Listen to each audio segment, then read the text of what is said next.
always wanted to do this. And? The flowers are still standing. Okay, on my go, single. Spengler, I want a confinement stream from you, okay? Go! Okay, hold him up there. He's gonna move. Hold him up. Go! Working, Ray. Start bringing him down. Start bringing him down. You got him. Don't cross the stream. Maybe now you'll never slime a guy with a positron glider, huh? Venkman, shorten your stream. I don't want my face burned off. All right, I'm opening that trap now. Don't look directly into the trap. I looked at the trap, Ray. Bring your streams off as soon as I close the trap. Get ready. I'm closing it. Now!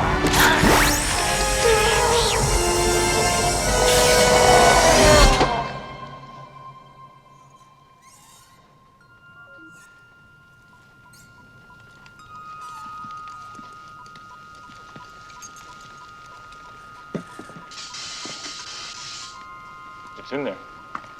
Hey. Well, that wasn't such a chore now, was it? Mr. Smith, quickly, I want that door open now. Don't stand over there. We came, we saw, we kicked its ass. Did you see it? What is it? We got it! What is it? Will there be any more of them? Sir, what you had there was what we refer to as a focused, non-terminal repeating phantasm, or a class 5 full roaming vapor. Real nasty one, too. Now, let's talk seriously. Now, for the entrapment, we're going to have to ask you for 4 big ones, $4,000 for that. But we are having a special this week on proton charging and storage of the beast, and that's only going to come to $1,000, fortunately. $5,000? I had no idea it'd be so much. I won't pay it. Well, that's all right. We can just put it right back in there. Thank you. We certainly can, Dr. Venkman. No! All right. Anything. Thanks so much. Thank you. Hope we can help you again. Coming through one class 5. And that is our Joygasm featured moment of the week there. And of course, unless you'd have no idea what that is, that was a scene from Ghostbusters. You didn't let the music play. Well, I don't know how much we can actually play before. You know, I'm trying to reduce the likelihood of us not being able to post stuff on YouTube. You know, that fun stuff.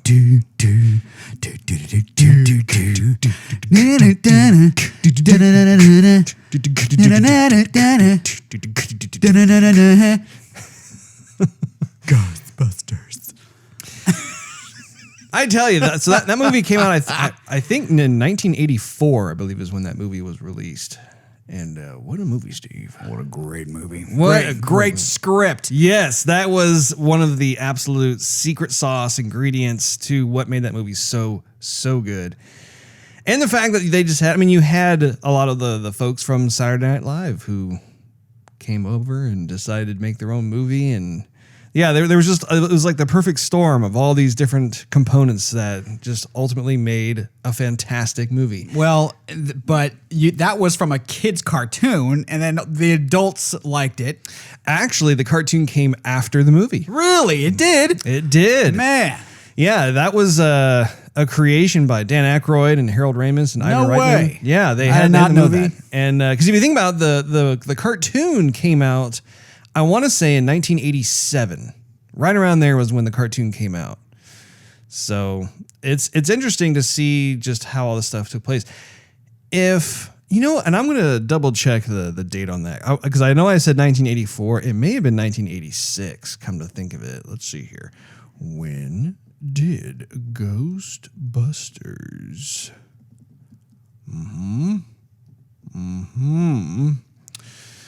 And it's thinking, oh, yep, I was right. June 7th, 1984. I love it when a little thought actually works.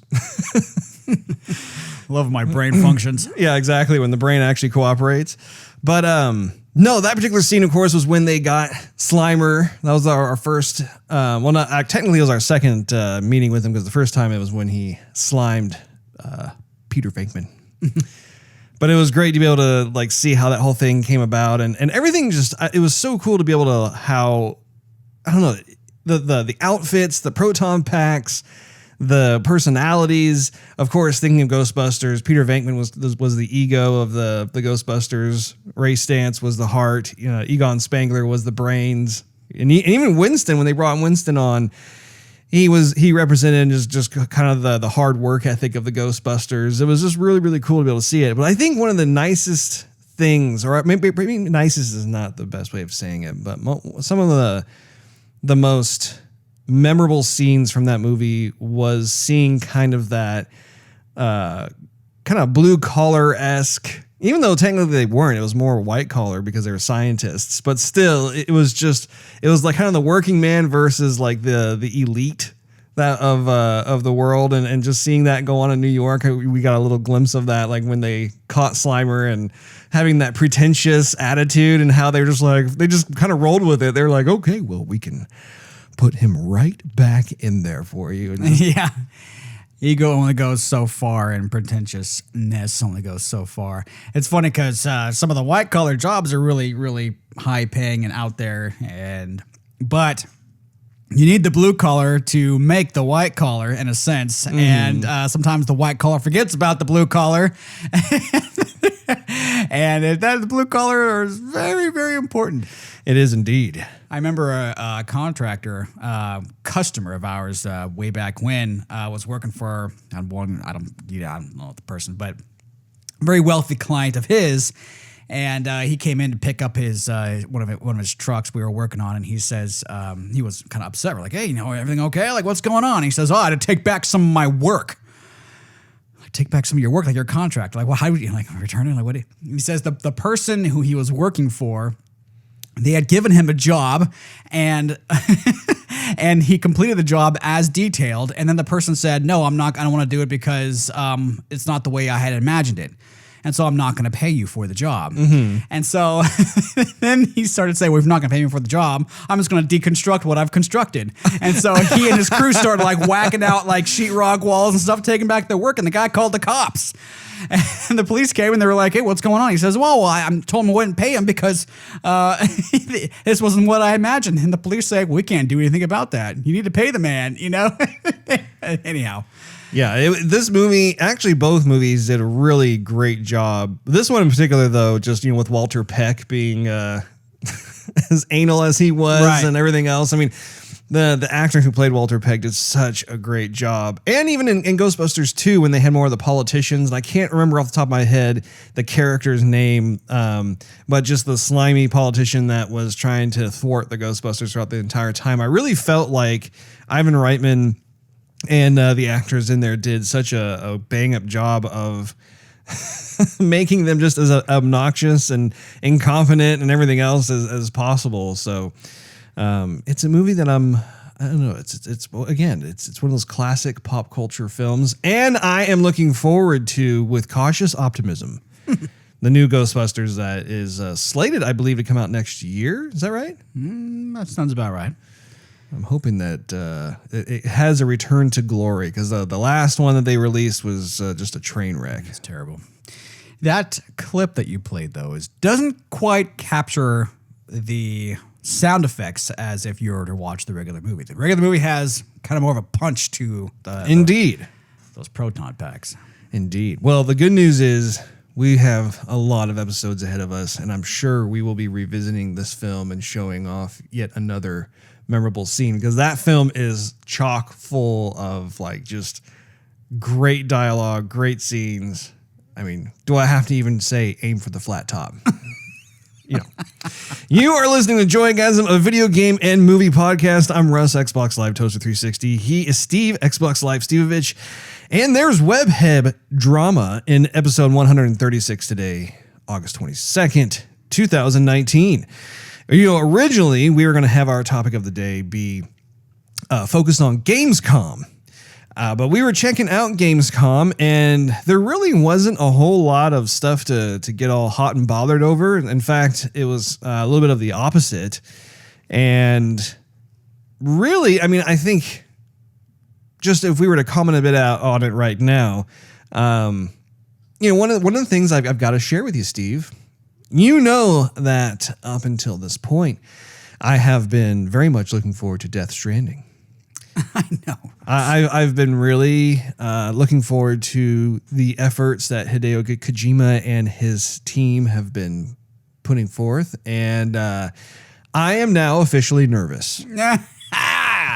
I must say, the trailers that led up to this point over the last couple of years, I was willing to give a pass because I was thinking to myself, okay, they're trying to like drum up this sense of mystery and almost like an X-Files-ish kind of setup, so that way it makes people ask questions and causes that hype machine to build. But after watching the quote-unquote gameplay demo that they showed, I'm a little nervous now, Steve, because when they decide to feature Norman Reedus's character urinating and you being able to control where he urinates, I think that is a little problematic. Not that I think that, like, obviously if you were to Create a control, Russ. well, so back in the day when I was game testing The Sims, of course the Sims have a urinate mechanic in there. You have to let them go to the bathroom, as a part of Play Digital Dollhouse. So it's nothing, the whole urinating thing is nothing new. However, when you have a game that is supposed to be at the forefront of this bleeding edge tech and approach to like how you actually create a game, I don't think that should be something that you necessarily lead off with as a featured gameplay demo, because Cyberpunk 2077 certainly did not do that. At least not that we know of. Not that we know of yet. I haven't seen very many people comment on Twitter or Facebook about dying to be able to let your character take a whiz and or where to take a whiz. Well, and I do think that in terms of having a more realistic experience with your character, like Red Dead Redemption 2, for instance, there was a lot of stuff where, like, if you were to go hunting, you need to cook your meat. You need to eat that meat within a certain amount of time, or drink, or you need to let Arthur Morgan get some shut-eye. I remember there were times you were talking about how like he was stumbling along and you're thinking, what is the problem? And finally you realized, oh, he needs to rest. So I do think that if you are successful in implementing some of those real-world mechanics of just hygiene and taking care of yourself and doing things that just the human body needs to do, then it's like, okay, cool. Like it does make for a more immersive, realistic experience. However, like I said just a little while ago, I think that when you are going to be showing off actual gameplay footage of your game, you need to show things that are a bit more compelling. Well, especially since they haven't really shown us anything except for cutscenes. Right. So no one really knows what you're supposed to do in the game except you're walking outdoors and you're climbing rocks and you're making little campfires and okay, great, you're carrying in a baby and there's some spirits, some dark spirits or whatever there are that try and hurt you. Absolutely. But what else are you supposed to do? I mean, if he's creating a movie, then cool. Everything looks very mysterious and I'll go see the movie. If you're making a game, what exactly is the game about, and why aren't you showing us some action gameplay that we've all been dying for? Because every single clip, it's like, I don't know what's going on, Russ. Okay, yeah, it looks like it's rendered. It looks really like an good, art film. That's what it looks like to me. It's like an artsy fartsy film. And you're not alone. I think that is the general consensus of the gaming community is when we look at the trailers, we're like, I have literally no idea what's happening. I mean, as a graphics tech demo, it looks outstanding. I mean, like the graphics fidelity looks really impressive. The actors look just like their counterparts and stuff. But again, are we going to be watching a movie or are we playing a game? And I think I am not willing to 100% give up on the game itself because I will say I am reminded a little bit of Metal Gear Solid Phantom Pain, which was Kojima's last title with Konami before he got fired. And, excuse me. And I know the word just kind of got caught up in my esophagus. Your mucus says Tourette's. Yeah, exactly. So in that particular game as well, you're doing a lot of traversing through the Middle East or a section of the Middle East, and you have this kind of sandbox mentality within that game. And I still need to beat the title. And I do recall that a lot of the reviews that came out for Phantom Pain, they gave like 10 out of 10.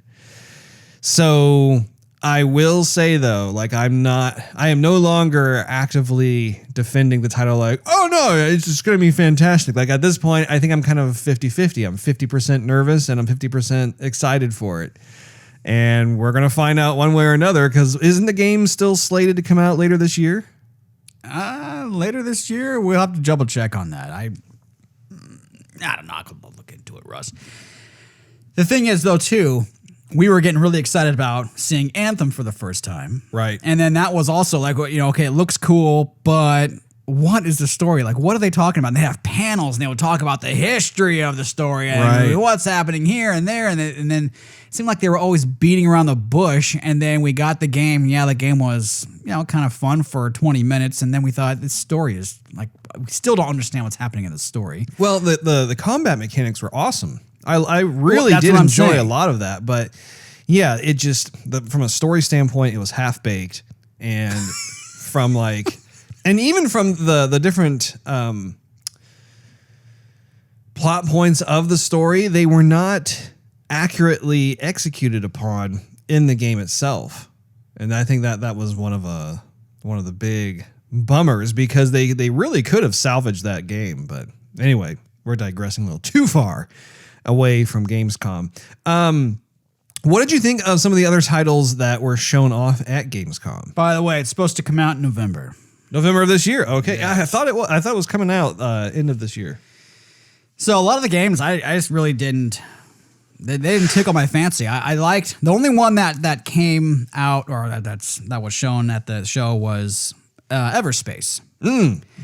And I had been wanting a good little spaceship shooter for a long time. I mean, me too. My last favorite spaceship shooter was Thunder Force 4 for the Genesis. That was a good game. And I have not played a very good shooter ever since. Right. There's been some that have come out that have been decent, but by and large, it's been a genre that's been forgotten. Mm-hmm.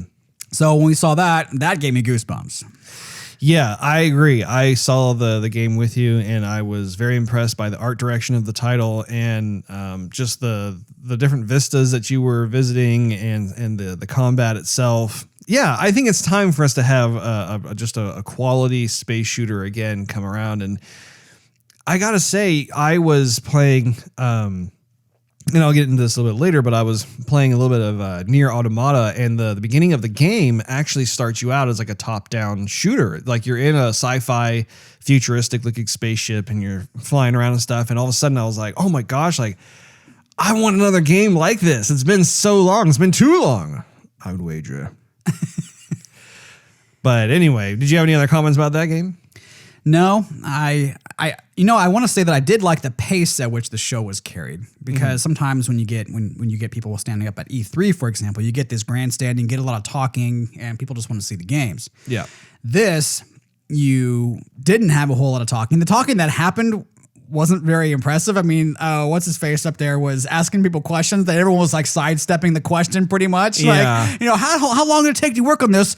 Well, I think fall is coming up pretty soon. It's been hot outside. Like, what are you? I mean, that wasn't a question and an answer, but it was that type of thing that was happening. I'm listening. Like, what are you guys actually spending this time on? If you're not going to answer the question, no one's at. Just show us the games. I do feel like that we are in a transition where they're wanting to have more legitimacy within the gaming community, which they should. And so when it comes to like the video game awards or even Gamescom, and they're trying to copy a lot of like what Hollywood does with the Oscars or the Grammys or something, like where you have a host of a show and they want to try and get out some little tidbits of like exclusive info or whatever it is. But when it comes to the video game community, like they're just not used to doing that. And you have people who've been stuck in an office working overtime and crunching and everything else. And, not so much are they used to having that type of being in the spotlight and answering those types of questions in a very succinct manner. Steve, how's it going? It's going good, Russ. Nice to see you back in L Studio. At first I thought you were going to say L.A. You had me there for a moment. No, Russ. L as in E-L. Gotcha. It's E.T.'s cousin. Not E.T., but E.L. Well, It is good to be back, Steve. It is. Well, okay, so it's good to be back to see, your lovely mug. I'm glad I'm first. But I gotta say, what I'm not happy about is coming back to the humidity, because I was over in the Reno Lake Tahoe area and I was able to just get away from all of that and have more of a dry heat, which I will gladly take over the wet, sticky humidity. Everybody likes sticky. I don't think I do. I'm not one of the sticky types. I know what you mean, though, because there are certain people out there who just like, oh, I love it. I love the summer in Texas. It's great. It's I go out and I just go for a jog. It's great. I just love to sweat and sweat and sweat. I'm like, not for me. Sweating is manly. I don't like having the sweat dripping down the crack of my behind. That's disgusting. I don't enjoy getting monkey butt. I never got it. Are you serious? I'm absolutely serious. Good for you. Thank you, Russ. But then again, you don't really walk much outside, do you? Excuse me? You go to the gym, but you don't Yes. go outside. I don't like walk and jog and stuff. I mean, I still like mow the lawn. That's different, Pulling Steve. weeds. Yeah, when I first moved out here, I used to walk quite a bit. I'd walk an average about 3 miles a day, and that was a mistake because for some reason the chafing started to occur, and before I knew it, I had the ass of a baboon, Steve. That's disgusting, Bright, Russ. red, and angry. But it's your own fault. It is. I never got it. So while I was away, Steve, what have you been up to? Well, I will tell you.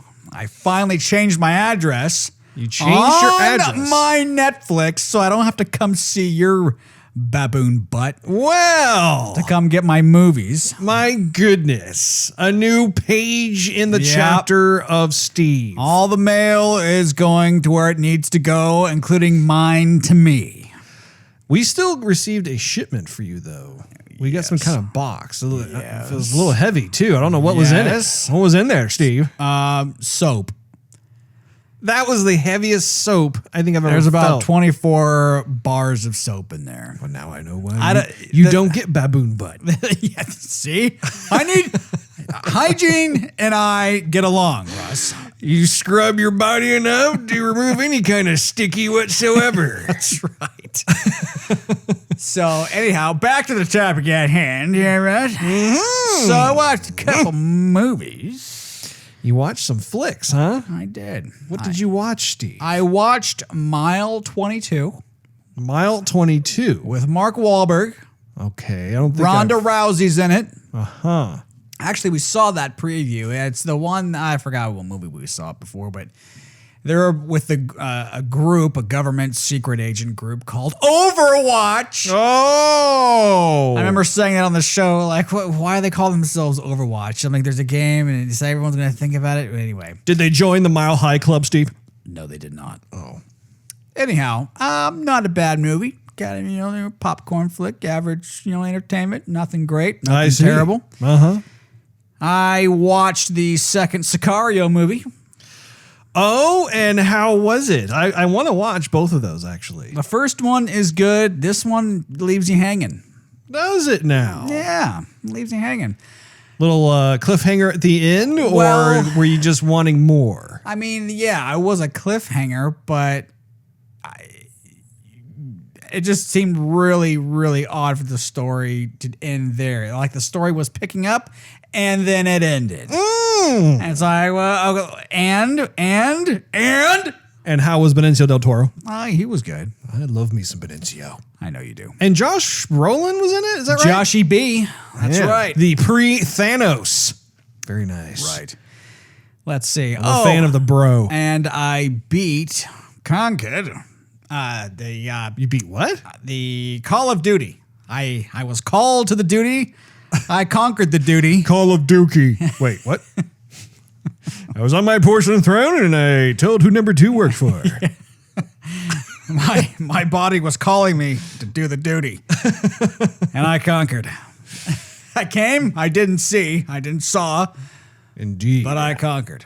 So that was the World War II. Yes. Okay. So did you leave satisfied? I did leave satisfied. Good. Yes. I probably will check that out then because I was waiting to hear what you thought of that. Yeah. I still need to get through Battlefield 1. Yes, you do. And that's why I'm a little bit timid on bringing it over here because I'm Timid? probably never going to see it again. Do you mean tepid? I don't know about tepid.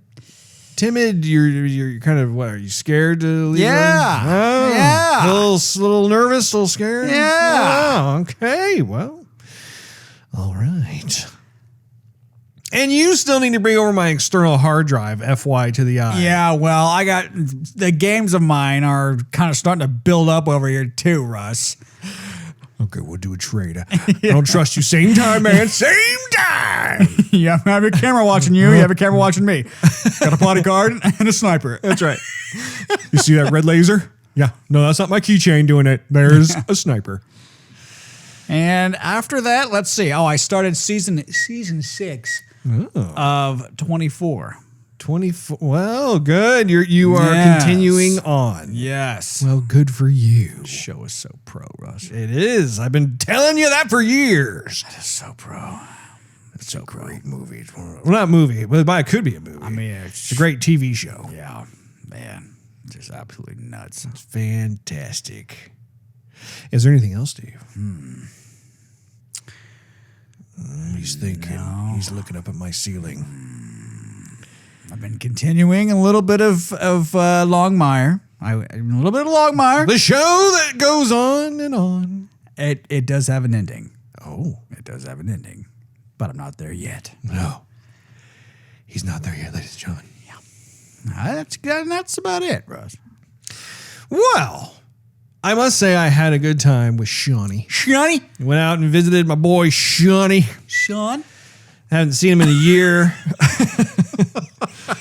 So one of the things that we did that was so appropriate was we played a ton of video games. And No. the game, so it was interesting because he's really been into PC gaming lately. So he was No, traitor. trying out quite a few different games. But that worked out great because I got to go into his Xbox and sign my profile in. I thought I noticed you do that. Steve, I played pretty much one game and one game only during my trip there. Sekiro. That's what I thought you were playing. Sekiro Shadows Die Twice. Die thrice. But die lots of times, apparently. Just don't die with lice. So you've seen me play that game here. Yeah, and I've gone to sleep. And it was like super hard. You know, I mean, I kept dying and dying and After dying. the 24th attempt, I started passing out. I am telling you. So the good news is I've gotten a whole lot farther than where you saw me last. Yeah.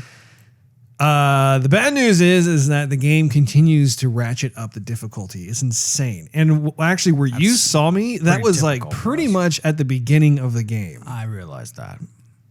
I mean, I thought like, well, you know, maybe I'm like 20% of the way through or something. No. So you basically got to the next level. No, actually, I got, I would say I'm roughly halfway through the game. So that game, Steve, is probably the hardest game I've ever played in my life. It's one of those games that it kind of reminded me of Ninja Gaiden in a way where like it forces you to like learn their combat mechanics. And it rewards you as you bend to the game's will. But I would go so far as to say it's actually harder than Ninja Gaiden. And there are bosses in that game. Let me just say, for those of you who have played Sekiro, I understand your pain when it comes to Lady Butterfly, because Lady Butterfly is hands down one of the most totally controller crushing hard bosses to vanquish. And it was just so, oh my goodness, I was cussing up a storm. It was so bad. Yeah. Even Sean was getting a little nervous. He's like, dude, you need to chill. So, but no, it's been a lot of fun to be able to play. It's weird because I have a complicated relationship with that game in the sense that I think the game is absolutely fantastic. It's probably one of my top games of 2019, but the game makes me so angry because it's so hard to get through. Needless to say, though, what's nice about being able to sign in your profile to different Xboxes, and because the game, you know, Sean ended up buying the game at his house, I was able to just keep going through my my saved game. And so it's just fantastic to be able to like, not have any distractions and then get farther along. So did that. I also went and saw Once Upon a Time in Hollywood with my lady. And that is, I will go so far as to say, okay, so that it is not one of Quentin Tarantino's best. No, you don't say. I just did. And there are, and to also make sure everyone understands, I actually am a Quentin Tarantino fan. I do like a lot of his previous efforts, like Kill Bill and Reservoir Dogs and Pulp Fiction. Quite a few of those are really fun to watch. Inglourious Bastards. But this one though, it was just Wasn't Kill Bill by Quentin Tarantino? that's what I said. Oh, I was thinking about it. Maybe I was Volume 1 and 2, Steve. There you go. This particular film, however, it was just, there really wasn't much point to it. It was kind of like they were following around these characters. And I think the saving grace of this film is the fact that there were such interesting cast members who got the part. So like everyone likes watching Margot Robbie. Everyone likes watching Brad Pitt. Everyone likes watching Leonardo DiCaprio. And so like just having them be on screen and do their thing, it's like, okay, it's just I'm just sitting here doing my popcorn eating thing as I watch. The last 10 minutes of the movie actually are really engaging, entertaining, and fun, and just seeing what's happening. But a lot of it is just, it's almost like he didn't know like how he wanted to approach this material, because I don't know if you know this or not, but the some of the characters in the film revolve around the Charles Manson murders.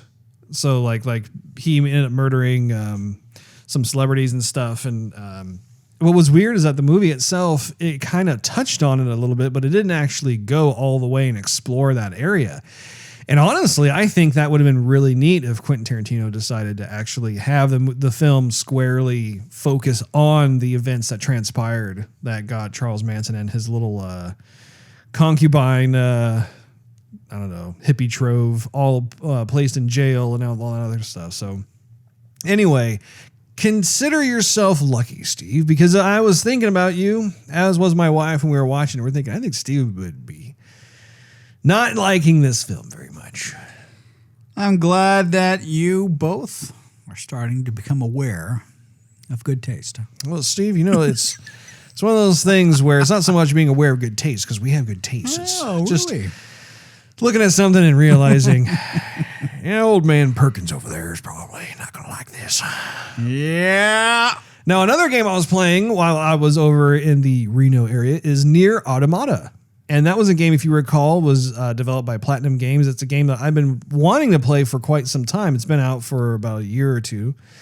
And it's a good game. Super good game. I can't believe I waited this long to try it out.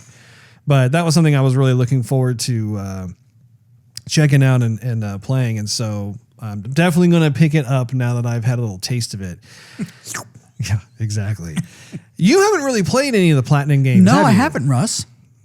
I really do appreciate the approach. What do you appreciate, Russ? Platinum Games has always been a studio that makes a lot of these action adventure type games, and the way that they have the gamer go through the levels, they have a lot of these memorable moments that are set up in such a way that have real cinematic camera angles, and these bosses are just larger than life and huge, and just a lot of it is just visual spectacle. They really excel at wanting to make it just as dynamite as possible, and I've always appreciated that. A lot of their games that they do, I mean, they've done Bayonetta, they've done they were working on that one particular game that got canceled, unfortunately, for Xbox. It was like you had those dragons and you had the dragon riders, and they had some sort of huge sword or gun thing.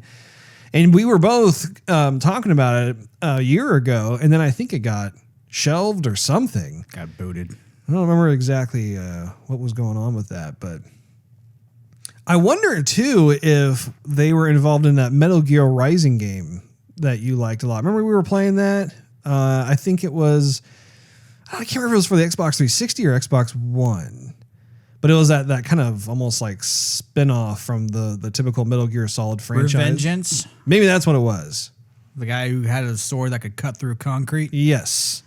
Yeah. That may have been. Don't quote me exactly 100% on that, but anyway. We were also watching John Wick Chapter 1 and Chapter 2 because Shawnee hadn't seen them. Oh. So he ended up really loving Chapter 1. Of course. And he did not care for Chapter 2. Right. So what else can I tell you? Oh, so as I was playing Sekiro, I got curious about From Software and its other efforts in games. And so From Software also made the Dark Souls series, and they made a game called Bloodborne that was exclusive to PS4. I've heard of these games, but I hadn't actually seen anything from them just because I had heard how hard they were, and I was thinking, okay, it's probably not my bag. But I started watching, there's this YouTuber by the name of Fightin' Cowboy, and he, of course, his channel, he has all sorts of gaming playthroughs that he does. And so I was watching some of the stuff that he was doing, and I gotta say, even the other games that From Software has created, the art direction in those games are fantastic. I think I'll definitely pick up Bloodborne because it's kind of like this Victorian era period where you're kind of this Van Helsing type, and you're taking on all these monsters and stuff, kind of in these London-esque looking streets and stuff. And it just, it's another hack and slash type of game, but it looked like it was a lot of fun. So I'd be curious to see what you think of it, Steve. I don't know if, you have certain games that kind of are in that same vein. I mean, the Devil May Cry thing, you're definitely doing a lot of hacking and slashing, that sort of thing. So Pretty much all you do, Russ. yeah. And by the way, I want to see you finish Devil May Cry 5, Steve. Man, I have to plug in my headphones and listen to some music so I don't have to hear the constant repetitive sound effects and music in that game. Yeah, I can understand that after watching you do that, Steve. Actually, that could be kind of fun, though. You gotta pick some appropriate tunes and then just hack away. Play some Shakira, Yeah. Finally, one of the things that I was playing, and I wanted to make you aware of if you were not aware, is I popped in Sea of Thieves just for a little bit. No way. And I don't know if you know this, Steve, but the Spartan skins for the ship are currently available. So you can get not only the skin for the ship, but you can also get the wheel, the anchor, the cannons, the sail, the what do they call it? The figurehead or whatever that goes on the front of the ship as the Spartan. So apparently Rare was making that available just during Gamescom, and considering that, I think they're going to be wrapping up Gamescom over this weekend, but I think you can get it until the 24th, which of course, when this podcast gets released, it'll be the 25th to the general public. So hopefully those of you who are fans of Sea of Thieves and want that skin, you can go in there, and all you got to do is just start a game and hang out for a couple of minutes, and it's all yours. You don't have to do anything? You don't have to do anything. All you got to do is just lay down, take a nap. Pretty much. Have a grog. Okay. That's all you got to do. You got to make sure you're in the game. You can't just stay at the title screen. You got to actually go into the game and just kind of fiddle around on an island for a little bit. And then lo and behold, you can go and check to see if you have it, and you should. And it's fantastic. Because that was one of the skins that recently when we were playing with Big Baby Moose and his wife, that was a big deal just to see that, because man, that's a handsome collection of how you can turn your ship into something that looks very Halo-esque. Something sweet. I would say so. All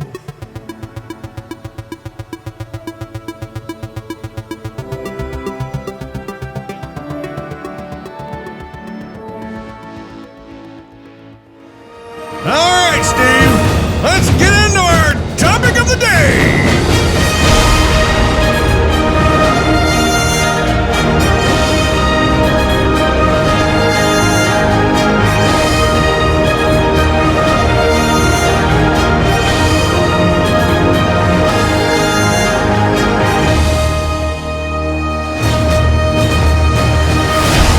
Our topic of the day is dedicated to the drama of what has been transpiring over this past week regarding Spider-Man. If you recall or may not recall, I don't see how you can't.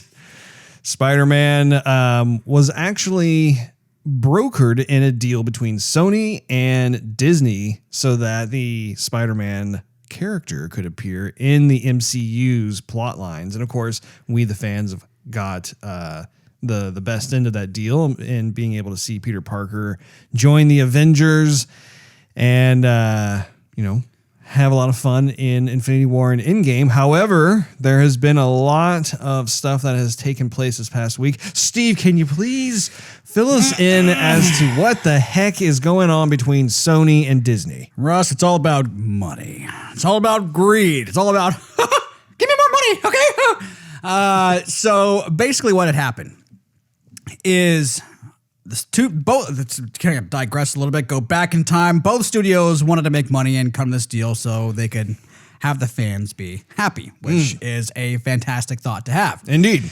So originally, when Spider-Man was going to be shared within the MCU, Disney said, great, you can make all the money on the movie and finance the whole thing on yourself. And what we just want is to have the profits for all the toys that are being sold. So Sony's not in the toy business. They said, fine. So, fine. Homecoming came out, and then Far From Home came out. Far From Home has now reached $1.1 billion with a B, as in boy, as in bravo, as in buckaroo. That's right. And that's just Spider-Man. That's not like Infinity War, Endgame, re-releasing, blah, blah, blah. That's just Spider-Man. So Disney's looking at that and saying, hey, give us a piece. We want some of that. Now, let's help us help you. And Sony goes, we don't think so. We made a deal. They instantly become New Jersey Italian. That's right. We made a deal. And we got to stick to the deal. So we got to stick to the deal. So anyway, Disney is leveraging Kevin Feige and saying, well, we're not going to give him to you. And then Sony says, okay, well, you're going to have all the fans upset because we're not going to give you Spider-Man.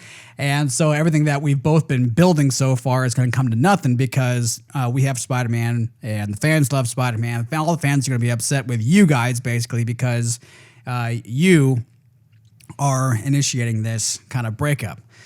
So somebody on the inside leaks the deal, leaks the details on whistleblower and says, hey, by the way, I'm just going to leave this right here on the internet where everybody can see. I think this needs to be said.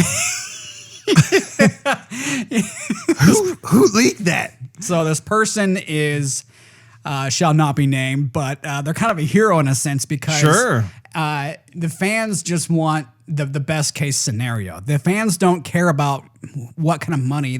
Everybody wants everyone to succeed, but they don't really care what kind of money you're making. They just want to pay you the money to see the movie and have you give them a good movie. Right.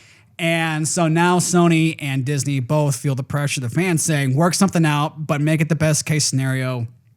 And so the latest is John Watts is being kind of the rudder with this whole thing because Feige's going, I only have so much time. I can't. I don't know if I want to do Spider-Man, but I don't know if I have time to do it.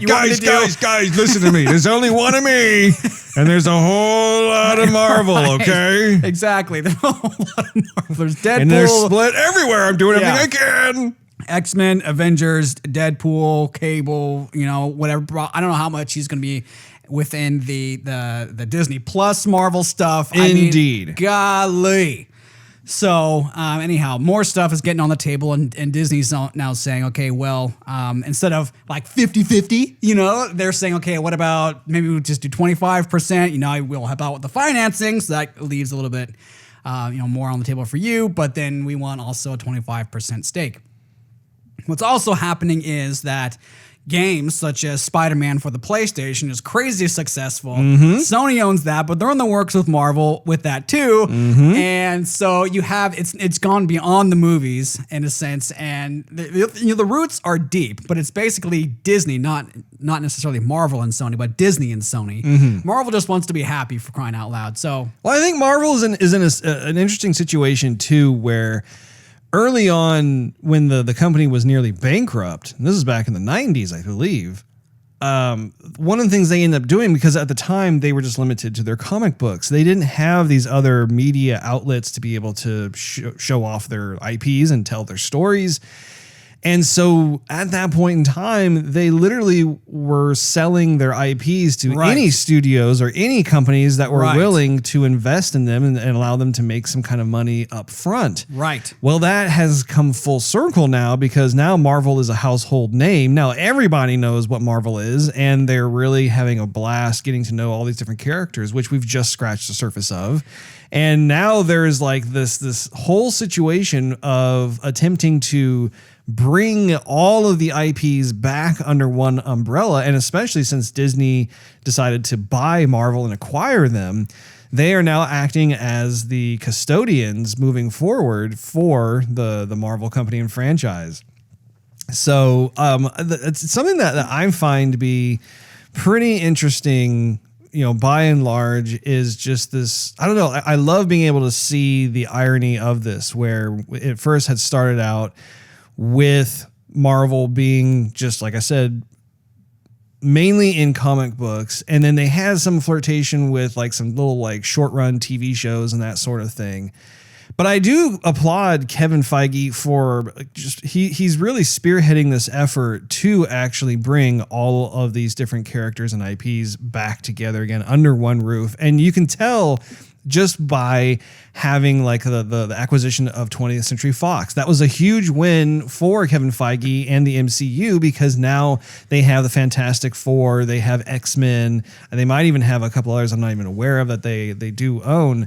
But now that's officially under the MCU roof, and I cannot wait to be able to see what happens with that. However, Spider-Man, he is one of the most popular Marvel characters out of all of them. And Sony knew that from the beginning, because they bought Spider-Man for $7 million in the beginning. Oh, really? Yeah, they bought the rights, like all the rights way to back Spider- in the 90s. Correct.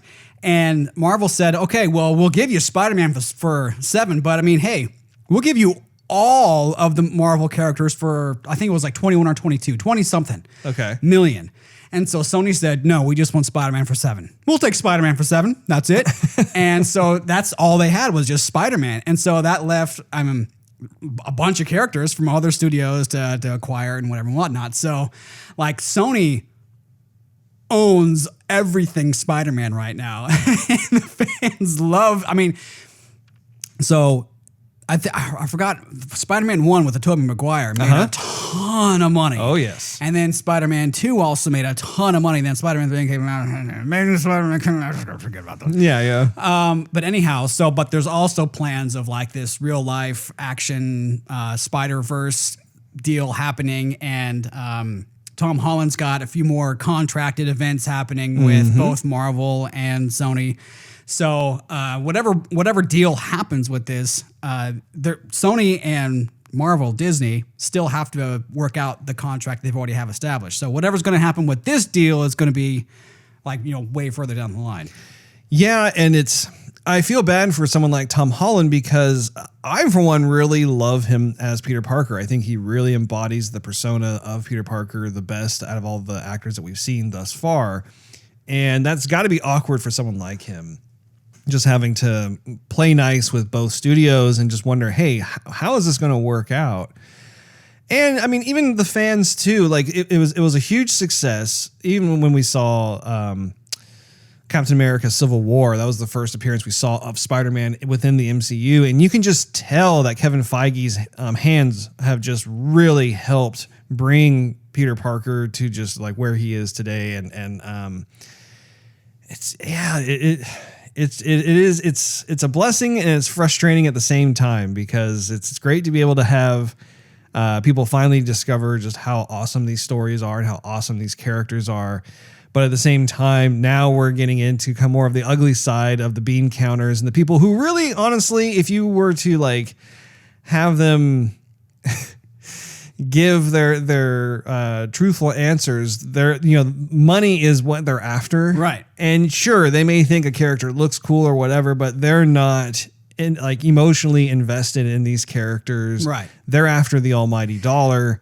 So it gets kind of awkward, because you're like, guys, if the latest Spider-Man film made over $1 billion, there's enough money to go around here. Right. And it's actually kind of funny because both Sony stock and Disney stock started taking big hits. And big hits is, not like 20%, but like a 5% in a day. A noticeable hit. A noticeable hit. Yeah. That's a good slap in the mouth. So anyhow, that really got people going too. So it wasn't just the news and the fans getting upset. It was the board. Yes, absolutely. I had a buddy of mine send me something that I wanted to play from Screen Rant. And this was a place that the guy, that's the same dude, but unfortunately, you have to forgive me, I can't remember his name, but he had just a terrific video that he posted during Star Wars The Last Jedi when all that stuff was going on. People were thinking, what the heck were you thinking? What kind are you of thing. guys? Are you guys drinking?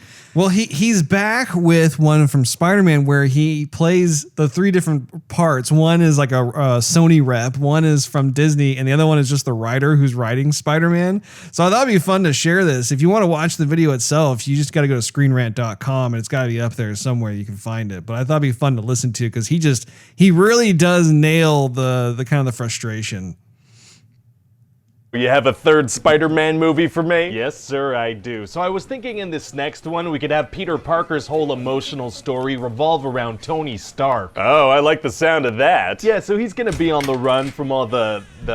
Hi there, hello. Who are you? Yeah, can I help you? I'm the studio guy from Sony. I came to talk to you about that offer you made us for a new Spider-Man arrangement. Oh yeah, have you read that? I feel like it's a really good new arrangement. I'm gonna make a ton of money this way. Yeah, but see, I kinda like the version where I make more money. But I like money, that's my whole thing. Ah, well see, therein lies the problem. That is also my thing. Uh-oh, that's not good. Well, I'm sure there's more than enough money to go around. Yeah, that's true. So there's really no need to argue as long as I get most of the money going around. Ah, see, therein lies the problem. I would like most of that money. You are relentless. Oh, I feel like I'm watching my parents fight or something. Oh, your parents are tight. What? So listen, Sony guy, I guess we can compromise and you just give me everything I asked for. That is one way, or we can compromise and just keep things the way they are. It doesn't sound like I'd get more money out of that situation. No, I would. Listen, you don't even know how to make a Spider-Man movie anymore, but when we do it, we make over $1 billion. I mean, we made Spider-Verse, that was like a masterpiece. That was pretty good. Pretty good movie. And we made Venom, which was, just as good. Well.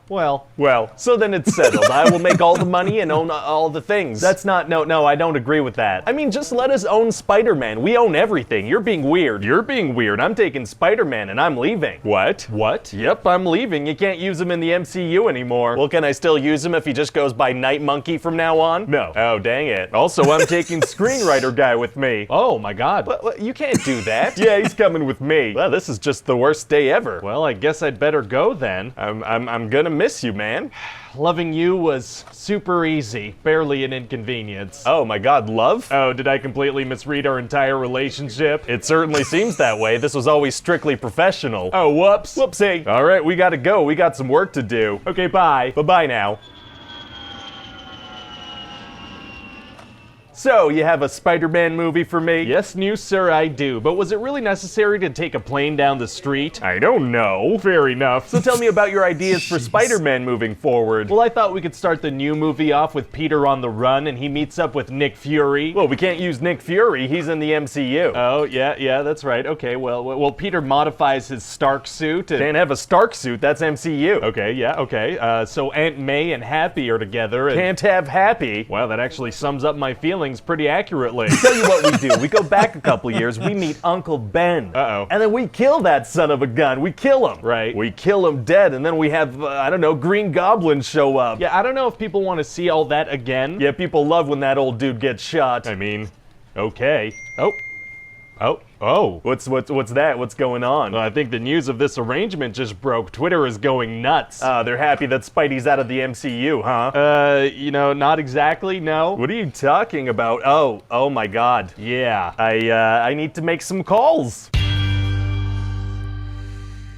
I think that would make a bit more sense if people actually saw that clip, because it's all the Yes. same voice saying the same thing, but No, it was good. He played the writer of Spider-Man, the Sony exec, and the Disney exec. And so, yeah, I would totally go check it out. Go to screenrant.com and watch it, because that's half the fun, is just watching his facial expressions and everything else. But didn't he do a good job of just kind of summing up just what you've been describing? Pretty much.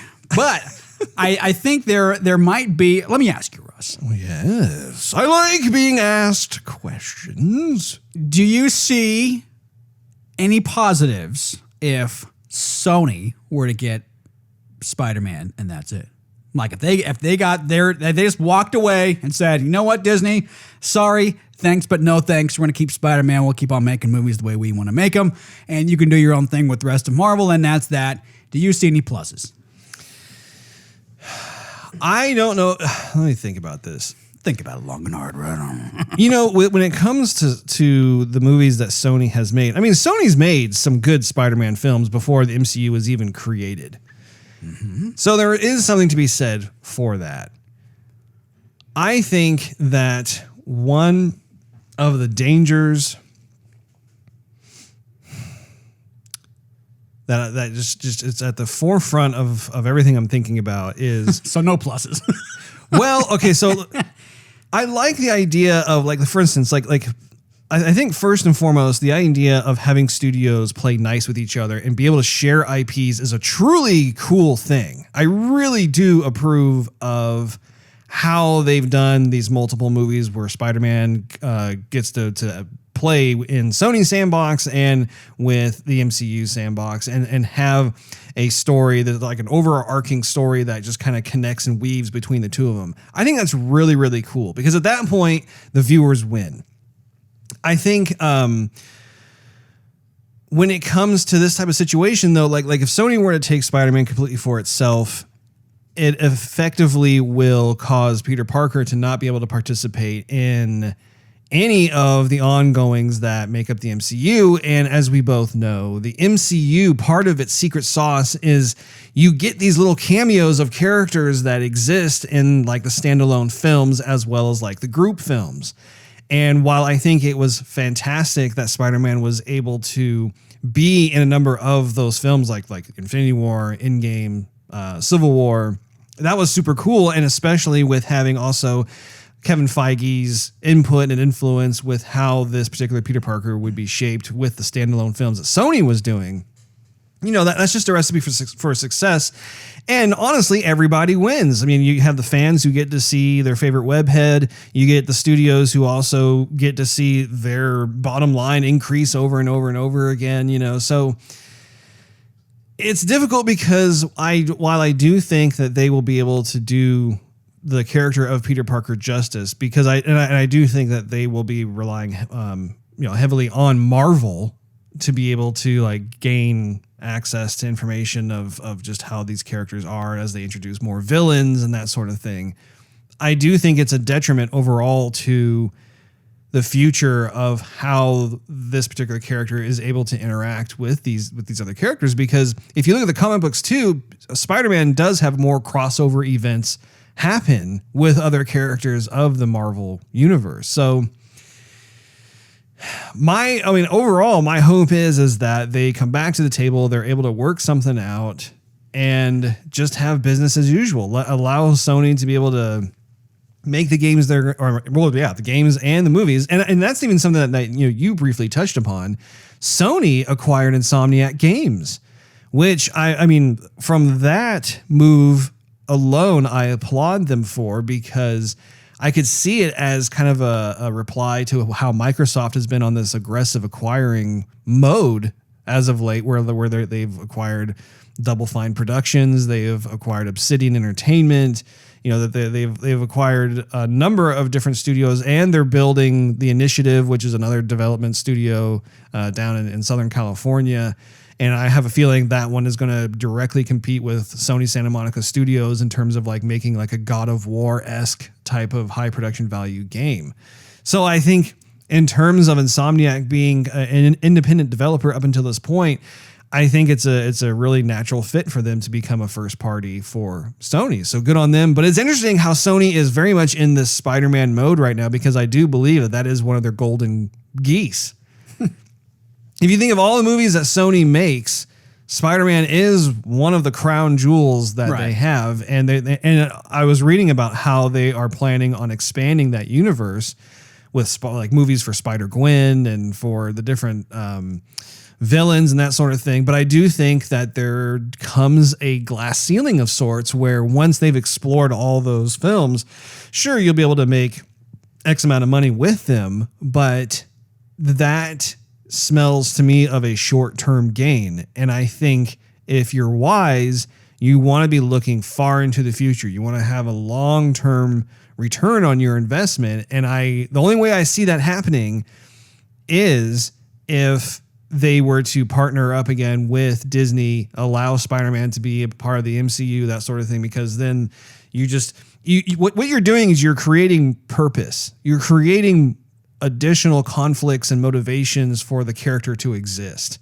And Sony can only reboot that franchise so many times before fans get tired of it.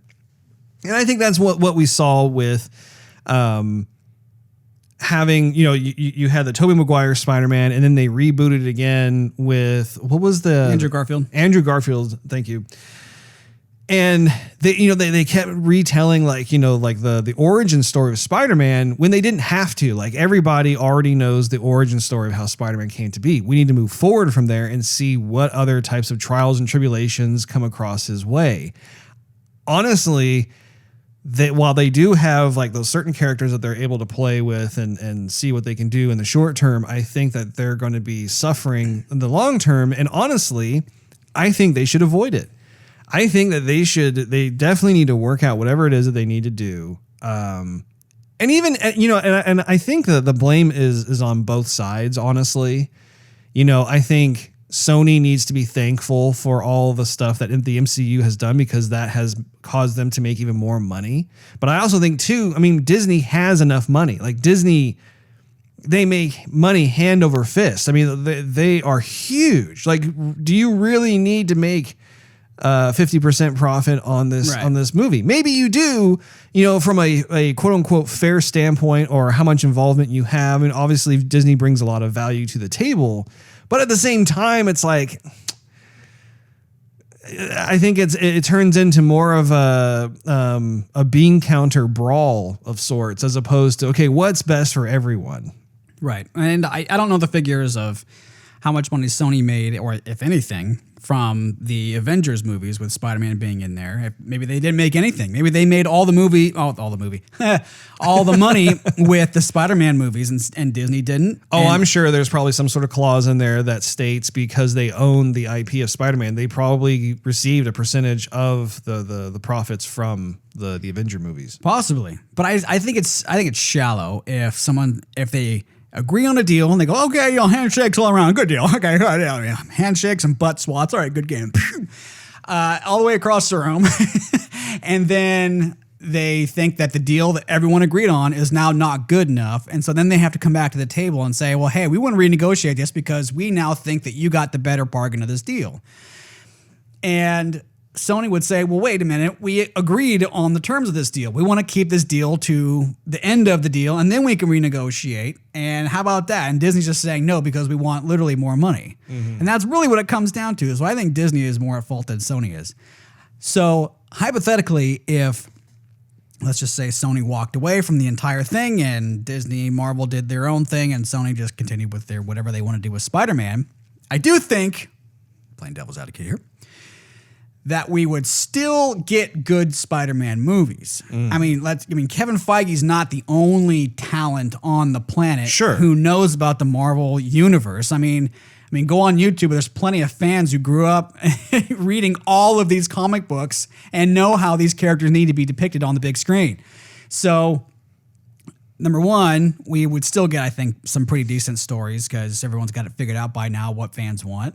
And we would most likely get a Venom, like a rated R Venom Carnage movie, which I think would be a really, really good thing. We already see that it worked with Wolverine, and we see that it works with Deadpool. And when you have Venom and Carnage, no one's going to want to see a PG-13 version of that. And if that's what comes to the MCU, Venom and Carnage, whatever, it's going to be PG-13. That's what all Marvel Disney movies are going to be. It's PG-13, and that's going to be that.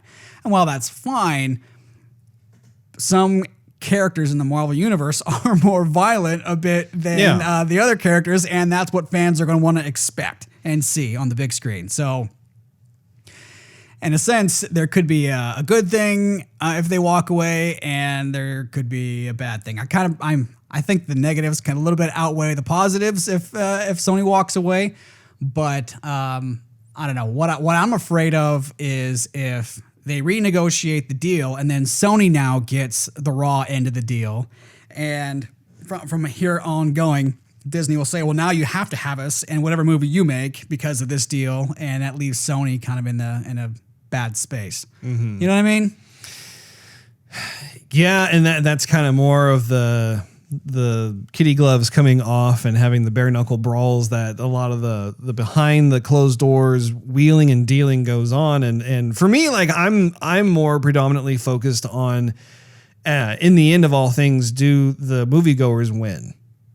And I really do champion that notion because